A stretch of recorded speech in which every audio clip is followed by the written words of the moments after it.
ਗੁਰੂ ਜੀ ਦੀ ਸਾਜੀ ਨਵਾਜੀ।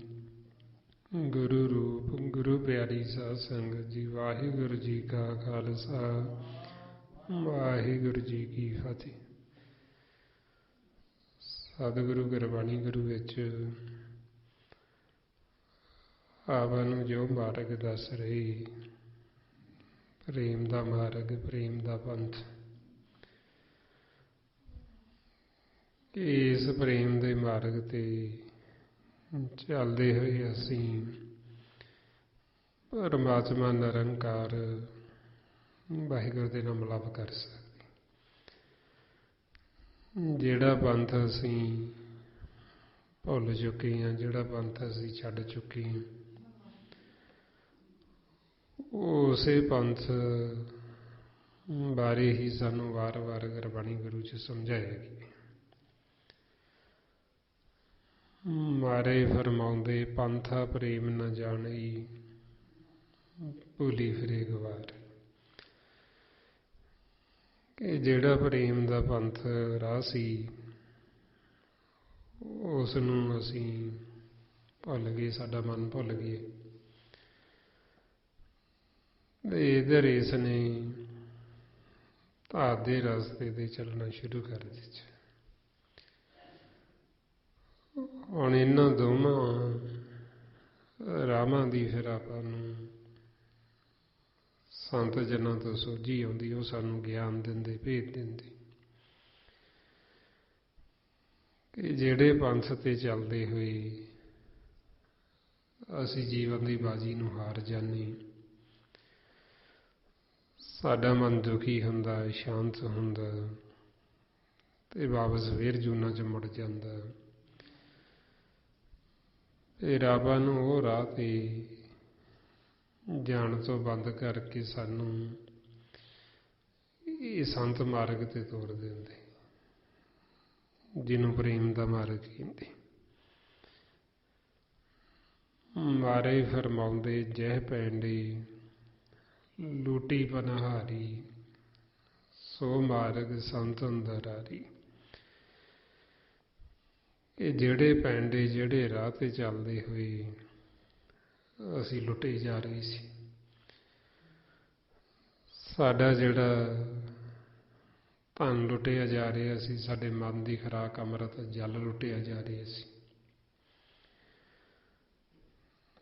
ਤੇ ਸਾਨੂੰ ਫਿਰ ਕਹਿੰਦੇ ਵੀ ਇਹ ਰਾਹ 'ਤੇ ਚੋਰ ਨੇ, ਇਸ ਰਾਹ 'ਤੇ ਲਟੇਰੇ ਨੇ ਜਿਹੜੇ ਲੁੱਟਦੇ ਨੇ, ਤੁਸੀਂ ਇਹ ਰਾਹ 'ਤੇ ਹੀ ਨਾ ਜਾਓ, ਤੁਸੀਂ ਇਹ ਰਾਹ ਹੀ ਛੱਡ ਦਿਓ। ਫਿਰ ਕਿਹੜੇ ਰਾਹ 'ਤੇ ਚੱਲੀਏ? ਉਹ ਕਹਿੰਦੇ ਸੰਤ ਮਾਰਗ 'ਤੇ ਚੱਲੋ, ਜਿਹਨੂੰ ਫਿਰ ਗੁਰਬਾਣੀ ਗੁਰੂ ਜੀ ਕਹਿੰਦੇ ਵੀ ਜਿਹੜੇ ਗੁਰਮੁਖ ਇਹਦੇ ਪ੍ਰੇਮ ਦੇ ਪੰਥ ਸੰਤ ਮਾਰਗ ਤੇ ਚੱਲ ਪਏ। ਉਹਨਾਂ ਨੂੰ ਗੁਰਬਾਣੀ 'ਚ ਵੱਡੇ ਭਾਗਾਂ ਵਾਲੇ ਆਖੀ। ਫਰਮਾਉਂਦੇ ਸੰਤ ਕਾ ਮਾਰਗ ਧਰਮ ਕੀ ਪੌੜੀ ਕੋ ਵਡਭਾਗੀ ਪਾਈ।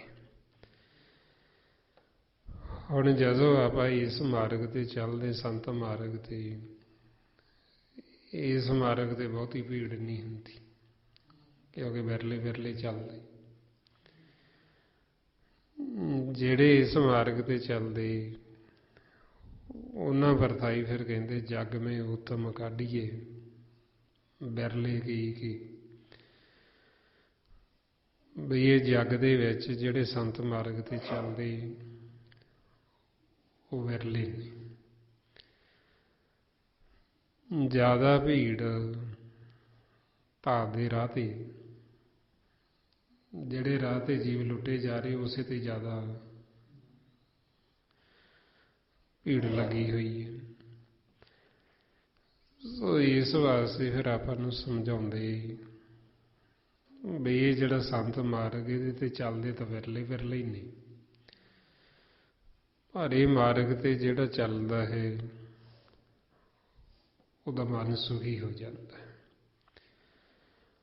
ਉਹਦਾ ਮਨ ਆਨੰਦ ਅਵਸਥਾ 'ਚ ਆ ਜਾਂਦਾ, ਉਹਦੇ ਅੰਦਰੋਂ ਇਹ ਕਲਾ ਕਲੇਸ਼ ਵੈਰ ਵਿਰੋਧ ਜਿਹੜੇ ਖਤਮ ਹੋ ਜਾਂਦਾ। ਭਾਵ ਦੇ ਰਸਤੇ ਤੇ ਚੱਲਦੇ ਹੋਏ ਜੀਵ ਦੇ ਅੰਦਰੋਂ ਵੈਰ ਵਿਰੋਧ ਖਤਮ ਨਹੀਂ ਹੁੰਦਾ, ਹੋਰ ਵੱਧਦਾ ਜਾਂਦਾ ਹੈ। ਹੋਰ ਈਰਖਾ, ਹੋਰ ਨਫ਼ਰਤ, ਹੋਰ ਮਨ ਦੁਖੀ, ਹੋਰ ਅਸ਼ਾਂਤ ਹੁੰਦੇ ਜਾਂਦੇ। ਜਿਵੇਂ ਹੁਣ ਆਪਾਂ ਸੁਣਦੇ ਹਾਂ ਵੀ ਪੁਰਾਣੇ ਸਮਿਆਂ ਦੇ ਵਿੱਚ ਬਜ਼ੁਰਗ ਕਹਿੰਦੇ ਵੀ ਉਦੋਂ ਸਮੇਂ ਚੰਗੇ ਸੀ। ਹੁਣ ਅੱਜ ਕੱਲ੍ਹ ਦੇ ਬੱਚਿਆਂ 'ਚ ਥੋੜ੍ਹਾ ਸਹਿਣਸ਼ੀਲਤਾ ਨਹੀਂ ਹੈ, ਵੀ ਕਿਸੇ ਦੀ ਗੱਲ ਮਾੜੀ ਜਿਹੀ ਸਹਾਰ ਨਹੀਂ ਸਕਦੇ। ਅੱਗੇ ਤਾਂ ਕੁੱਟ ਵੀ ਦਿੰਦੇ ਸੀ ਤੇ ਫਿਰ ਵੀ ਬੱਚੇ ਅੱਗੇ ਬੋਲਦੇ ਨਹੀਂ ਸੀ, ਤੇ ਅੱਜ ਕੱਲ੍ਹ ਕੁੱਟਣਾ ਤਾਂ ਦੂਰ, ਥੋੜ੍ਹਾ ਜਿਹਾ ਕੁਝ ਸ਼ਬਦ ਹੀ ਮਾੜਾ ਜਿਹਾ ਬੋਲੋ ਵੀ ਤੇ ਉਹ ਨਹੀਂ ਸਹਾਰਦੇ। ਇਹਦਾ ਕਾਰਨ ਕੀ ਵੀ ਜਿਉਂ-ਜਿਉਂ ਭਾਵ ਦੇ ਰਸਤੇ ਤੇ ਜੀਵ ਤੁਰਿਆ ਜਾਂਦਾ ਤਿਉਂ-ਤਿਉਂ ਹੋਰ ਅਸ਼ਾਂਤ, ਹੋਰ ਦੁਖੀ ਹੁੰਦਾ ਜਾਂਦਾ। ਜੇ ਹੁਣ ਵੀ ਅਸੀਂ ਸੰਤ ਮਾਰਗ ਨਾ ਅਖਤਿਆਰ ਕੀਤਾ, ਇਹ ਤਾਂ ਆਦੇ ਮਾਰਗ ਤੇ ਚੱਲਦੇ ਰਹੇ ਤੇ ਆਉਣ ਵਾਲਾ ਸਮਾਂ ਗਾਂਧੀ ਹੋਰ ਦੁੱਖ ਵੱਧਦੇ ਹੀ ਜਾਣੇ ਨੇ, ਘਟਣੇ ਨਹੀਂ ਹੈ। ਆਉਣ ਵਾਲੇ ਸਮੇਂ ਦੇ ਵਿੱਚ ਜੇ ਰਸਤਾ ਅਸੀਂ ਨਾ ਬਦਲਿਆ ਤੇ ਫਿਰ ਦੁੱਖ ਵਧਣਗੇ ਹੀ, ਘਟਣਗੇ ਨਹੀਂ, ਕਿਉਂਕਿ ਇਹਦੇ ਤੇ ਹੋਰ ਦੁੱਖ, ਹੋਰ ਅਸ਼ਾਂਤ, ਹੋਰ ਮਨਾਂ ਨੇ ਗਾਂਧੀ ਧਰਮ ਦੀ ਅਗਨ ਦੇ ਵਿੱਚ ਹੋਰ ਬਲਦੇ ਜਾਣਾ, ਹੋਰ ਜਲਦੇ ਜਾਣਾ। ਸੋ ਇਸੇ ਕਰਕੇ ਗੁਰੂ ਨਾਨਕ ਦੇ ਘਰ ਨੇ ਸਾਨੂੰ ਆਉਣ ਵਾਲੇ ਸਮੇਂ ਨੂੰ ਦੇਖਦੇ ਹੋਏ ਉਹਨਾਂ ਨੇ ਸਾਨੂੰ ਬੜਾ ਸੌਖਾ, ਬੜਾ ਸਰਲ ਰਸਤਾ ਦੱਸਿਆ। ਇਹ ਪੰਥ ਬਈ ਜੇ ਅਸੀਂ ਇਹ ਸੰਤ ਮਾਰਗ ਤੇ ਚੱਲਾਂਗੇ ਤੇ ਅਸੀਂ ਸੁਖੀ ਰਵਾਂਗੇ, ਸਾਡੇ ਮਨ ਦਾ ਸੰਤੁਲਨ ਨਹੀਂ ਵਿਗੜੇਗਾ, ਅਸੀਂ ਇੰਨਾ ਜ਼ਿਆਦਾ ਧਰਮ ਦੀ ਅਗਨ 'ਚ ਨਹੀਂ ਚਲੇ ਜਾਵਾਂਗੇ ਕਿ ਅਸੀਂ ਦੂਸਰਿਆਂ ਦਾ ਵੀ ਨੁਕਸਾਨ ਕਰੀਏ ਜਾਂ ਅਸੀਂ ਖੁਦ ਵੀ ਦੁਖੀ ਹੋਈਏ। ਉਹ ਇਸ ਵਾਸਤੇ ਫਿਰ ਇਹ ਜੋ ਸੰਤ ਮਾਰਗ ਇਹਦੇ ਵਿੱਚ ਪ੍ਰੇਮ ਹੀ ਪ੍ਰੇਮ ਹੈ। ਜਿਹੜਾ ਧਾਰ ਦਾ ਮਾਰਗ ਹੈ ਉਹਦੇ 'ਚ ਵੈਰ ਵਿਰੋਧ ਹੈ, ਤੇ ਸੰਤ ਮਾਰਗ 'ਚ ਆਪਾਂ ਨੂੰ ਫਿਰ ਸਾਰਾ ਹੀ ਪ੍ਰੇਮ ਸਿਖਾਇਆ ਜਾਂਦਾ, ਭੇਜ ਦਿੱਤਾ ਜਾਂਦਾ। ਇਹ ਪਰਮਾਤਮਾ ਦੇ ਦੋ ਰੂਪ ਨੇ, ਤੀਜਾ ਉਹਦਾ ਕੋਈ ਰੂਪ ਨਹੀਂ ਹੈ, ਨਿਰਗੁਣ ਤੇ ਸਰਗੁਣ। ਦੋਵੇਂ ਹੀ ਪਰਮਾਤਮਾ ਦੇ ਰੂਪ ਸਾਡੇ ਸਾਹਮਣੇ ਨੇ। ਨਿਰਗੁਣ ਵੀ ਸਾਹਮਣੇ ਖਾਲੀ ਖਲਾ 'ਚੋਂ ਸਾਨੂੰ ਸਵਾਸ ਦੇ ਕੇ ਜਿਉਂਦੇ ਰੱਖ ਰਹੇ ਨੇ, ਤੇ ਸਰਗੁਣ ਵੀ ਸਾਹਮਣੇ ਸਭ ਦੇ ਅੰਦਰ ਵਸਦੇ ਨੇ। ਜਿੰਨੇ ਵੀ ਘੜ ਸਰੀਰ ਸਭਨਾਂ ਦੇ ਵਿੱਚ ਮਾਲਕ ਦੀ ਜੋਤ ਉਹੀਓ ਸਾਰਿਆਂ ਦੇ ਵਿੱਚ ਵਿਰਾਜਮਾਨ ਨੇ। ਇਸ ਲਈ ਮਹਾਰਾਜ ਕਹਿੰਦੇ ਸਭ ਘਟ ਮੇਰੇ ਔ ਸਭਨਾ ਅੰਦਰ।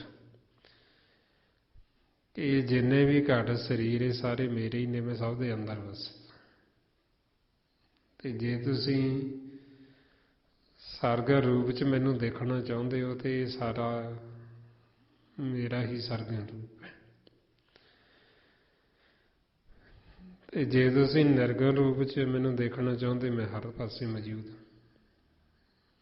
ਜਿੱਧਰ ਨੂੰ ਵੀ ਅਸੀਂ ਮੁੱਖ ਕਰੀਏ, ਜਿੱਥੇ ਵੀ ਅਸੀਂ ਮਰਜ਼ੀ ਚਲੇ ਜਾਈਏ, ਉਹ ਸਾਨੂੰ ਉੱਥੇ ਹੀ ਸਵਾਸ ਦੇ ਕੇ ਜਾਂਦਾ ਰੱਖ ਰਹੇ, ਹਰ ਪਾਸੇ ਮੌਜੂਦ ਨੇ।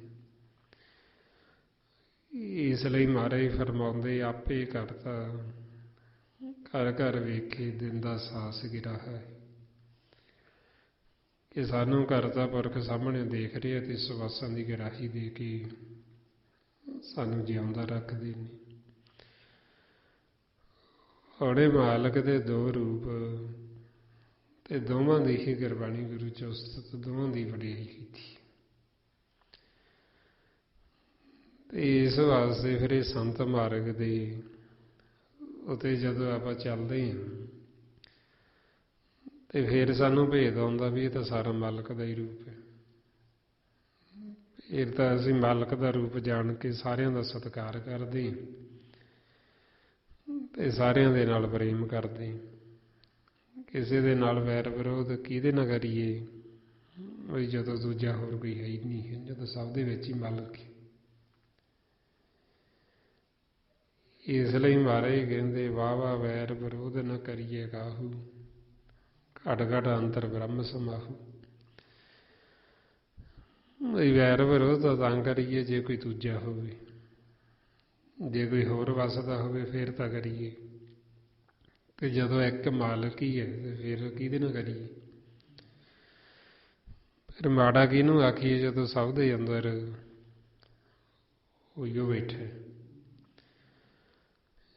ਐਸੀ ਅਵਸਥਾ ਜੀ ਫਿਰ ਮਾਰੇ ਕਹਿੰਦੇ ਫਰੀਦਾ ਖਾਲਕ ਖਾਲਕ ਮੈਂ, ਖਾਲਕ ਵਸੇ ਰੱਬ ਮਾਹੀ। ਮੰਦਾ ਕਿਸ ਨੂੰ ਆਖੀਏ ਜਾਂ ਤੁਝ ਬਿਨ ਕੋਈ ਨਾ ਹੈ। ਵੀ ਮੰਦਾ ਕਿਹਨੂੰ ਆਖੀਏ ਤੇ ਇਹ ਤੋਂ ਬਿਨਾਂ ਹੋਰ ਕੋਈ ਹੈ ਹੀ ਨਹੀਂ। ਵੀ ਤੂੰ ਹੀ ਤੂੰ ਹੈ, ਸਭ ਦੇ ਅੰਦਰ ਵੀ ਤੇ ਬਾਹਰ ਵੀ। ਸੋ ਐਸੀ ਅਵਸਥਾ ਦੇ ਵਿੱਚ ਫਿਰ ਅਸੀਂ ਮਾਲਕ ਦਾ ਰੂਪ ਜਾਣ ਕੇ ਸਭ ਨੂੰ ਪ੍ਰੇਮ ਕਰਦੇ।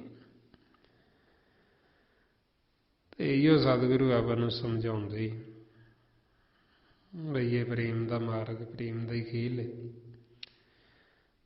ਤਾਈਓ ਰੋਜ਼ ਗੁਰੂ ਗੋਬਿੰਦ ਸਿੰਘ ਜੀ ਮਹਾਰਾਜ ਆਪਾਂ ਨੂੰ ਫਰਮਾਉਂਦੇ ਸਾਚ ਕਹੂੰ ਸੁਣ ਲਿਓ ਸਭੈ, ਜਨ ਪ੍ਰੇਮ ਕੀਓ ਤੈਨ ਹੀ ਪ੍ਰਭਾਇਓ। ਕਿ ਜਿਨ੍ਹਾਂ ਨੇ ਪ੍ਰੇਮ ਕੀਤਾ ਉਹਨਾਂ ਨੇ ਹੀ ਪਰਮਾਤਮਾ ਨੂੰ ਪਾਇਆ, ਉਹਨਾਂ ਨੇ ਮਿਲਾਪ ਕੀਤਾ। ਹੁਣ ਇਹ ਫਿਰ ਜਾਗੇ ਹੋਏ ਮਨ ਦੀ ਨਿਸ਼ਾਨੀ, ਜਿਹੜੇ ਸੰਤ ਮਾਰਗ ਤੇ ਚੱਲਦੇ ਹੋਏ ਜਿਹੜੇ ਮਨ ਜਾਗ ਪਏ, ਉਹ ਫਿਰ ਸਭ ਦੇ ਵਿੱਚ ਮਾਲਕ ਨੂੰ ਦੇਖ ਕੇ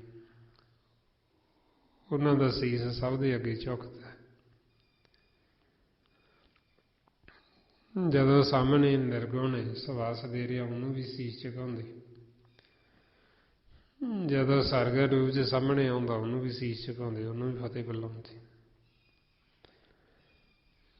ਇਸ ਲਈ ਮਾਰੇ ਫਰਮਾਉਂਦੇ ਉਰ ਧਾਰੇ ਜੋ ਅੰਤਰ ਨਾਮ ਸਰ ਮੈਂ ਪੇਖੇ ਭਗਵਾਨ, ਨੈਮਕ ਨੈਮਕ ਠਾਕਰ ਨਮਸਕਾਰੀ, ਨਾਨਕ ਵਾਪਰ ਸਗਲ ਨਿਸਤਾਰੇ। ਕਿ ਜਦੋਂ ਸਾਨੂੰ ਭੇਤ ਆ ਗਿਆ ਵੀ ਸਭ ਦੇ ਵਿੱਚ ਉਹੀਓ ਮਾਲਕ ਹੈ, ਤੇ ਫਿਰ ਸਭ ਦਾ ਹੀ ਸਤਿਕਾਰ ਮਾਲਕ ਦਾ ਰੂਪ ਜਾਣ ਕੇ ਫਿਰ ਤਾਂ ਪ੍ਰੇਮ ਹੈ। ਫਿਰ ਤਾਂ ਜਿੰਨਾ ਅਸੀਂ ਵੱਧ ਤੋਂ ਵੱਧ ਕਰ ਸਕਦੇ, ਜਿੰਨਾ ਅਸੀਂ ਸਤਿਕਾਰ ਦੇ ਸਕਦੇ, ਸੋ ਇਸ ਵਾਸਤੇ ਫਿਰ ਇਹ ਜਿਹੜਾ ਸੰਤ ਮਾਰਗ, ਇਹਦੇ ਵਿੱਚ ਪ੍ਰੇਮ, ਪਿਆਰ, ਸਤਿਕਾਰ, ਤੇ ਜਿਹੜਾ ਧਾਰ ਦਾ ਮਾਰਗ, ਉਹਦੇ 'ਚ ਵੈਰ ਵਿਰੋਧ, ਈਰਖਾ, ਨਫ਼ਰਤ, ਲੜਾਈਆਂ, ਝਗੜੇ, ਹਉਮੈ, ਹੰਕਾਰ, ਉਹਦੇ ਵਿੱਚ ਫਿਰ ਇਹ ਸਾਰਾ ਕੁਛ। ਸੋ ਇਸ ਵਾਸਤੇ ਫਿਰ ਸਾਨੂੰ ਇਹਨਾਂ ਦੋਵਾਂ ਰਾਹਾਂ ਦਾ ਭੇਦ ਦੇ ਕੇ ਗੁਰਬਾਣੀ ਗੁਰੂ ਵਿੱਚ, ਕਿ ਜੇ ਅਸੀਂ ਇਹ ਧਾਰ ਦੇ ਰਸਤੇ 'ਤੇ ਚੱਲਾਂਗੇ ਤੇ ਅਸੀਂ ਵੈਰ ਵਿਰੋਧ ਹੀ ਕਰਾਂਗੇ, ਈਰਖਾ ਨਫ਼ਰਤ ਹੀ ਕਰਾਂਗੇ, ਹਉਮੈ ਹੰਕਾਰ 'ਚ ਹੀ ਜਾਵਾਂਗੇ, ਲੜਾਈਆਂ ਝਗੜੇ ਹੀ ਕਰਾਂਗੇ, ਤੇ ਇਹਦਾ ਸਾਨੂੰ ਕੋਈ ਲਾਹਾ ਨਹੀਂ ਹੈ। ਇਹਦੇ ਵਿੱਚ ਸਾਡਾ ਨੁਕਸਾਨ ਹੀ ਨੁਕਸਾਨ। ਸਾਡੇ ਮਨ ਨੂੰ ਸ਼ਾਂਤੀ ਨਹੀਂ ਆਉਣੀ, ਤ੍ਰਿਪਤੀ ਨਹੀਂ ਹੋਣੀ, ਇਹਦੇ ਵਿੱਚ ਸਾਡੇ ਮਨ ਨੇ ਦੁਖੀ ਰਹਿਣਾ। ਤੇ ਇਹ ਵੈਰ ਵਿਰੋਧ ਅਸੀਂ ਪਹਿਲਾਂ ਵੀ ਕਰਦੇ ਰਹੇ, ਹੋਰਾਂ ਆਕਾਰਾਂ ਦੇ ਵਿੱਚ ਇਹ ਅਸੀਂ ਕਰਦੇ ਹੀ ਆ ਰਹੇ। ਤੇ ਹੁਣ ਮਾਨਸ ਜਾਮਾ ਮਿਲਿਆ, ਜੇ ਇਹਦੇ 'ਚ ਵੀ ਅਸੀਂ ਇਹੋ ਵੈਰ ਵਿਰੋਧ ਹੀ ਕਰਦੇ ਰਹੀਏ, ਇਹੋ ਜੁਗਤੀ ਤਰੀਕਾ ਸਾਡੇ ਮਨ ਨੇ ਅਪਣਾਇਆ, ਤੇ ਇਹ ਫਿਰ ਰਾਹ ਸਾਡੇ ਘਰ ਨੂੰ ਨਹੀਂ ਜਾਂਦਾ, ਇਹ ਅੱਗੇ ਜੂਨਾਂ 'ਚ ਚਲਾ ਜਾਂਦਾ। ਫਿਰ ਇਸ ਲਈ ਗੁਰੂ ਅਰਜਨ ਦੇਵ ਜੀ ਮਹਾਰਾਜ ਫਰਮਾਉਂਦੇ ਕਿ ਮਨਮੁਖ ਜੀਵ ਕਿਹੜਾ ਰਾਹ, ਕਿਹੜਾ ਰਸਤਾ ਚੁਣਦਾ। ਫਰਮਾਉਂਦੇ ਵੈਰ ਵਿਰੋਧ, ਕਾਮ ਕ੍ਰੋਧ ਮੋਹ, ਝੂਠ ਬੇਕਾਰ, ਮਹਾ ਲੋਭ ਧਰੋ, ਆਹੂੰ ਜੁਗਤ ਬਿਹਾਨੇ ਕਈ ਜਨਮ।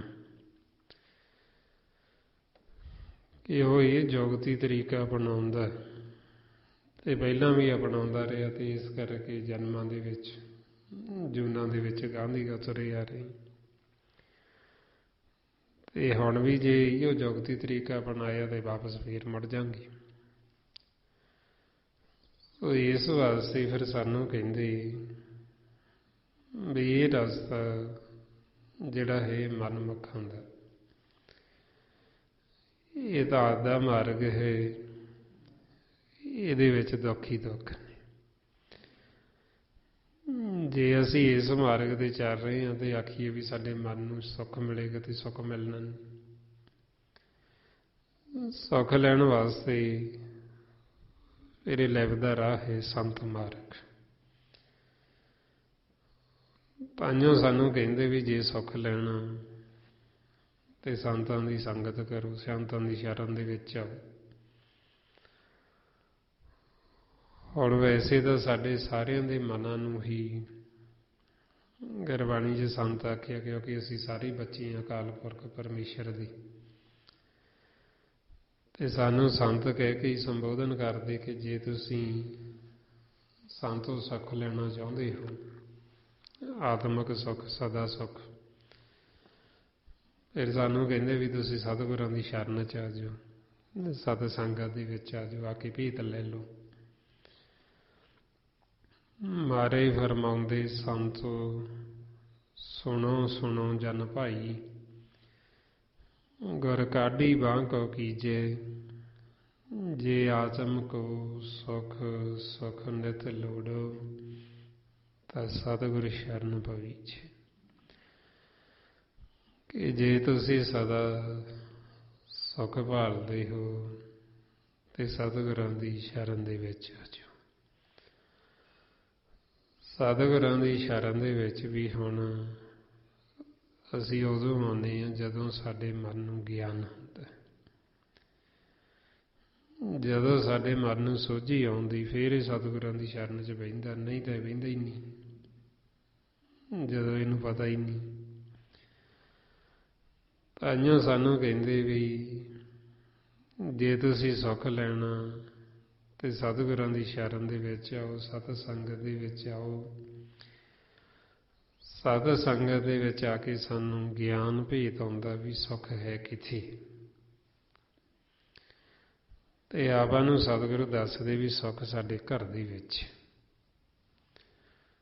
ਤੁਸੀਂ ਜੇ ਸੁੱਖ ਲੈਣਾ ਤੇ ਤੁਸੀਂ ਆਪਦੇ ਘਰ ਆ ਜਾਓ, ਜੇ ਤੁਸੀਂ ਆਪਦੇ ਘਰ ਆ ਜਾਓਗੇ ਫਿਰ ਤੁਸੀਂ ਸੁਖੀ ਵੀ ਹੋ ਜਾਣਾ ਸਦਾ ਵਾਸਤੇ, ਤੇ ਦੁਬਾਰਾ ਤੁਹਾਡਾ ਸੰਸਾਰ ਦੇ ਵਿੱਚ ਫੇਰਾ ਵੀ ਨਹੀਂ ਪੈਣਾ, ਅਸੀਂ ਦੁਬਾਰਾ ਮੁੜ ਕੇ ਆਉਣਾ ਵੀ ਨਹੀਂ ਹੈ। ਸਤਿਗੁਰੂ ਫਰਮਾਉਂਦੇ, ਨਿਜ ਘਰ ਮਹਿਲ ਪਾਵੋ ਸੁਖ ਸਹਿਜੇ, ਬੋਹਰ ਨਾ ਹੋਇਓ ਫੇਰ। ਹੁਣ ਆਪਾਂ ਨੂੰ ਕਹਿੰਦੇ ਨਿਜ ਮਹਿਲ ਦੇ ਵਿੱਚ ਆਓ ਤੇ ਉਹਦੇ ਵਿੱਚ ਸੁੱਖ ਸਹਿਜੇ ਤੇ ਤੁਹਾਡਾ ਦੁਬਾਰਾ ਫੇਰਾ ਨਹੀਂ ਹੋਏਗਾ। ਹੁਣ ਆਪਾਂ ਨੂੰ ਕਹਿੰਦੇ ਸੁੱਖ ਲੈਣਾ ਤੇ ਘਰੇ ਆਓ, ਫਿਰ ਹੁਣ ਘਰੇ ਸਾਡਾ ਮਨ ਓਨਾ ਸਮਾਂ ਬਹਿੰਦਾ ਨਹੀਂ ਜਿੰਨਾ ਸਮਾਂ ਨੂੰ ਘਰ ਦਾ ਗਿਆਨ ਨਹੀਂ, ਇਹਨੂੰ ਘਰ ਦੀ ਸੋਝੀ ਨਹੀਂ, ਤੇ ਇਹਨੂੰ ਪਤਾ ਹੀ ਨਹੀਂ ਵੀ ਘਰ ਹੈ ਕਿੱਥੇ ਹੈ, ਕਿਹੜਾ ਘਰ। ਤੇ ਜਦ ਤੱਕ ਇਹਨੂੰ ਘਰ ਦਾ ਸੋਝੀ ਨਹੀਂ, ਗਿਆਨ ਨਹੀਂ, ਓਨਾ ਸਮਾਂ ਘਰੇ ਬੈਠੇਗਾ ਨਹੀਂ, ਤੇ ਜਦ ਤੱਕ ਘਰੇ ਨਹੀਂ ਬੈਠੇਗਾ ਇਹਨੂੰ ਸੁੱਖ ਨਹੀਂ ਮਿਲੇਗਾ। ਤਾਂ ਫਿਰ ਜਦੋਂ ਮਾਲਕ ਦੀ ਸਾਡੇ ਤੇ ਨਜ਼ਰ ਹੁੰਦੀ, ਫਿਰ ਉਹ ਸਾਨੂੰ ਸਤ ਸੰਗਤ ਦੇ ਵਿੱਚ ਲੈ ਕੇ ਆਉਂਦੇ, ਤੇ ਸਤ ਸੰਗਤ ਦੇ ਵਿੱਚ ਆਇਆਂ ਦਾ ਹੀ ਫਿਰ ਸਾਡੇ ਮਨ ਦਾ ਵਾਸਾ ਨਿਜ ਘਰ ਦੇ ਵਿੱਚ ਹੋ ਜਾਂਦਾ। ਮਹਾਰਾਜ ਫਰਮਾਉਂਦੇ, ਨਦਰ ਪ੍ਰਭੂ ਸਤ ਸੰਗਤ ਪਾਈ ਤਾਂ ਨਿਜ ਘਰ ਹੋਆ ਵਾਸਾ। ਕਿ ਜਦੋਂ ਮਾਲਕ ਦੀ ਸਾਡੇ ਤੇ ਨਜ਼ਰ ਹੋਈ, ਕਿਰਪਾ ਹੋਈ, ਤੇ ਸਾਨੂੰ ਸਤ ਸੰਗਤ ਮਿਲੀ। ਸਤ ਸੰਗਤ ਜਦੋਂ ਸਾਨੂੰ ਮਿਲ ਗਈ ਤੇ ਫਿਰ ਤਾਂ ਅਸੀਂ ਤਰਨਾ ਹੀ ਤਰਨਾ। ਮਹਾਰਾਜ ਕਹਿੰਦੇ, ਸਾਧ ਸੰਗਤ ਨਿਸ਼ਚਲ ਹੈ ਤਰਨਾ। ਵੀ ਨਿਸ਼ਚਲ ਹੈ ਤਾਂ ਫਿਰ ਪੱਕਾ ਹੋ ਗਿਆ ਵੀ ਅਸੀਂ ਤਰਾਂਗੇ ਹੀ ਤਰਾਂਗੇ ਜਦੋਂ ਸਾਨੂੰ ਸਤ ਸੰਗਤ ਮਿਲ ਗਈ। ਕਿਉਂਕਿ ਸਤ ਸੰਗਤ ਦੀ ਇਹ ਮਹਿਮਾ ਵਡਿਆਈ ਮਹਾਰਾਜ ਕਰਦੇ, ਸਾਨੂੰ ਰੋਜ਼ ਸਮਝਾਉਂਦੇ। ਮੇਰੇ ਮਾਧੋ ਜੀ ਸਤ ਸੰਗਤ ਮਿਲੇ ਸੋ ਧਰਿਆ। ਕਿ ਜਿਨ੍ਹਾਂ ਨੂੰ ਸਤ ਸੰਗਤ ਮਿਲ ਗਈ ਉਹਨਾਂ ਨੇ ਤਾਂ ਤਰਨਾ ਹੀ ਤਰਨਾ। ਤਰਨਾ ਕਿਹਨੇ? ਸਾਡੇ ਮਨ ਨੇ। ਤੇ ਸਾਡੇ ਮਨ ਨੇ ਸੁਖੀ ਹੋਣਾ ਘਰ ਦੇ ਵਿੱਚ ਜਾ ਕੇ, ਤੇ ਸਾਨੂੰ ਸਤ ਸੰਗਤ ਜਾ ਕੇ ਗਿਆਨ ਹੋ ਜਾਂਦਾ ਆਪਣੇ ਘਰ ਦਾ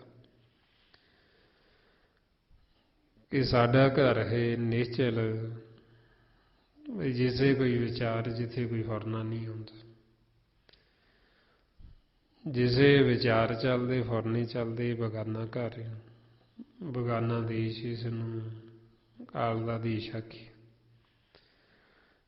ਤੇ ਆਪਾਂ ਫਿਰ ਜਦੋਂ ਹੀ ਸਿਮਰਨ ਕਰਦੇ ਹਾਂ, ਸਿਮਰਨ ਕਰਦੇ ਕਰਦੇ ਮਨ ਸਾਡਾ ਵਿਚਾਰਾਂ ਤੋਂ ਰਹਿਤ ਹੋ ਜਾਂਦਾ ਤੇ ਅਸੀਂ ਆਪਦੇ ਘਰ ਬੈਠ ਗਏ। ਜਦੋਂ ਆਪਾਂ ਸਿਮਰਨ ਕਰਦੇ ਕਰਦੇ ਸਾਨੂੰ ਨੀਂਦ ਆ ਜਾਂਦੀ, ਉਦੋਂ ਅਸੀਂ ਆਪਦੇ ਘਰ ਚਲੇ ਗਏ। ਜਿਹਨੂੰ ਆਪਾਂ ਨੀਂਦ ਕਹਿੰਦੇ ਹਾਂ, ਗੁਰਬਾਣੀ 'ਚ ਉਹਨੂੰ ਸੁੰਨ ਕਹਿ ਦਿੱਤਾ, ਸਾਡਾ ਅਸਲੀ ਘਰ। ਜਦੋਂ ਸਿਮਰਨ ਕਰਦੇ ਕਰਦੇ ਆਪਾਂ ਸੁੰਨ 'ਚ ਚਲੇ ਜਾਂਦੇ, ਸਾਨੂੰ ਨੀਂਦ ਆ ਜਾਂਦੀ, ਥੋੜ੍ਹਾ ਜਿਹਾ ਟਾਈਮ ਹੀ ਆਪਾਂ ਘਰੇ ਜਾਈਏ ਤੇ ਉਦੋਂ ਹੀ ਸਾਡੇ ਮਨ ਨੂੰ ਸ਼ਾਂਤੀ, ਉਦੋਂ ਹੀ ਸੁੱਖ ਮਿਲ ਜਾਂਦਾ। ਕਿੰਨਾ ਵੀ ਸਾਡਾ ਮਨ ਦੁਖੀ ਹੋਵੇ, ਜਦੋਂ ਘਰੇ ਜਾਏ ਇਹਨੇ ਹਲਕਾ ਹੋ ਜਾਣਾ, ਇਹਨੇ ਸੁਖੀ ਹੋ ਜਾਣਾ। ਇਸ ਵਾਸਤੇ ਫਿਰ ਸਾਨੂੰ ਕਹਿੰਦੇ ਬਈ ਉਹ ਜੋ ਸੁੰਨ, ਉਹ ਸਾਡਾ ਅਸਲੀ ਘਰ ਹੈ। ਉਹ ਸਾਡੇ ਘਰ ਦੀ ਨਿਸ਼ਾਨੀ ਵੀ ਜਦੋਂ ਅਸੀਂ ਘਰ ਚਲੇ ਗਏ ਤੇ ਉਦੋਂ ਹੀ ਸਾਡੇ ਮਨ ਨੂੰ ਸੁੱਖ ਮਿਲਦਾ, ਸ਼ਾਂਤੀ ਆਉਂਦੀ। ਇਸ ਲਈ ਮਹਾਰਾਜ ਫਰਮਾਉਂਦੇ, ਸਤਿਗੁਰ ਤੇ ਪਾਏ ਵਿਚਾਰਾ, ਸੁੰਨ ਸਮਾਧ ਸੱਚੇ ਘਰ ਵਾਰਾ। ਕਿ ਉਹ ਜੋ ਸੁੰਨ ਹੈ, ਸੁੰਨ ਸਾਡਾ ਅਸਲ ਘਰ ਹੈ, ਤੇ ਅਸੀਂ ਇਹ ਬਗਾਨਾ ਘਰ ਛੱਡ ਕੇ ਅਸੀਂ ਸਿੱਧਾ ਹੀ ਆਪਦੇ ਘਰ ਚਲੇ ਗਏ। ਤੇ ਜਦੋਂ ਅਸੀਂ ਸੁੰਨ 'ਚ ਜਾ ਕੇ ਆਸਣ ਲਾ ਲੈਂਦੇ ਹਾਂ, ਫਿਰ ਉਥੋਂ ਸ਼ਬਦ ਗੁਰੂ ਪ੍ਰਗਟ ਹੋ ਜਾਂਦਾ, ਨਾਮ ਨਾਦ। ਮਹਾਰਾਜ ਕਹਿੰਦੇ, ਸੁੰਨ ਸਮਾਧ ਅਨਹਤ ਨਾਦ, ਕਹਿਣ ਨਾ ਜਾਈ ਅਚਰਜ ਵਿਸਮਾਦ।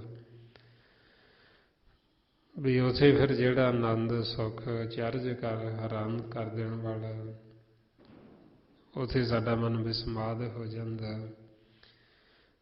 ਇੰਨਾ ਕੁ ਸੁੱਖ, ਇੰਨਾ ਕੁ ਆਨੰਦ ਹੈ ਵੀ ਜਿਹੜਾ ਆਖਿਆ ਨਹੀਂ ਜਾ ਸਕਦਾ, ਬਿਆਨ ਨਹੀਂ ਕੀਤਾ ਜਾ ਸਕਦਾ। ਬਈ ਉਹ ਸੁੱਖ ਦਾ ਉਹਨਾਂ ਨੂੰ ਹੀ ਪਤਾ ਜਿਨ੍ਹਾਂ ਨੇ ਮਾਣਿਆ। ਜਿਵੇਂ ਗੰਗਾ ਜੀਵ, ਉਹਨੇ ਮਠਿਆਈ ਖਾਧੀ ਤੇ ਉਹਨੂੰ ਪੁੱਛੋ ਕਿੰਨੀ ਕੁ ਮਿੱਠੀ, ਤੇ ਉਹ ਬੋਲ ਕੇ ਕੀ ਦੱਸੇ ਵੀ ਕਿੰਨਾ ਕੁ ਸਵਾਦ, ਕਿੰਨਾ ਕੁ ਮਿੱਠਾ।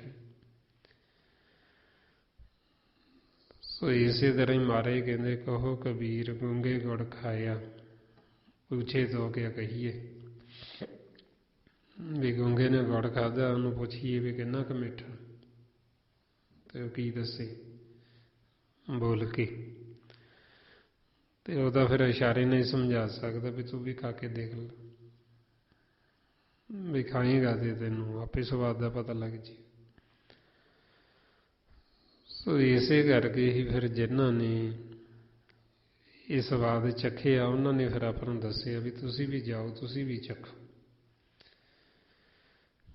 ਜਦ ਤੱਕ ਤੁਸੀਂ ਆਪ ਨਹੀਂ ਚੱਖਦੇ, ਉਹਨਾਂ ਸਮਾਂ ਤੁਹਾਨੂੰ ਉਹ ਸਵਾਦ ਦਾ ਪਤਾ ਨਹੀਂ ਲੱਗੇਗਾ। ਉਹਨਾਂ ਸਮਾਂ ਸਾਡੇ ਅੰਦਰ ਸ਼ੰਕਾ, ਸਾਡੇ ਅੰਦਰ ਭਰਮ ਰਹਿਣਾ ਵੀ ਪਤਾ ਨਹੀਂ ਹੈ ਕਿ ਜਾਂ ਨਹੀਂ ਹੈ। ਕਿਉਂਕਿ ਜਦ ਤੱਕ ਸਾਡਾ ਮਨ ਆਪ ਨਹੀਂ ਦੇਖ ਲੈਂਦਾ, ਉਹਨਾਂ ਸਮਾਂ ਹੀ ਮੰਨਦਾ ਨਹੀਂ। ਤਾਂਹੀਓ ਫਿਰ ਸਾਨੂੰ ਸਤਿਗੁਰੂ ਕਹਿੰਦੇ, ਜਦ ਤੱਕ ਅਸੀਂ ਆਪ ਨਹੀਂ ਕਰਾਂਗੇ ਸੁਣ 'ਚ ਸਾਡਾ ਮਨ ਜਾਏਗਾ ਨਹੀਂ, ਸੁਣ 'ਚੋਂ ਨਾਮ ਨਹੀਂ ਪ੍ਰਗਟ ਹੋਏਗਾ, ਉਹ ਸਾਨੂੰ ਅੰਮ੍ਰਿਤ ਨਹੀਂ ਆਏਗਾ। ਉਹਨਾਂ ਸਮਾਂ ਸਾਡਾ ਇਹ ਸ਼ੰਕਾ ਜਿਹੜਾ ਇਹ ਨਿਵਰਤ ਨਹੀਂ ਹੁੰਦਾ। ਫਰਮਾਉਂਦੇ, ਮਾਇਆ ਫਾਸ ਬੰਧ ਨਹੀਂ ਫਾਰੇ, ਔਰ ਮਨ ਸੁਣ ਨਾ ਲੁਕੇ।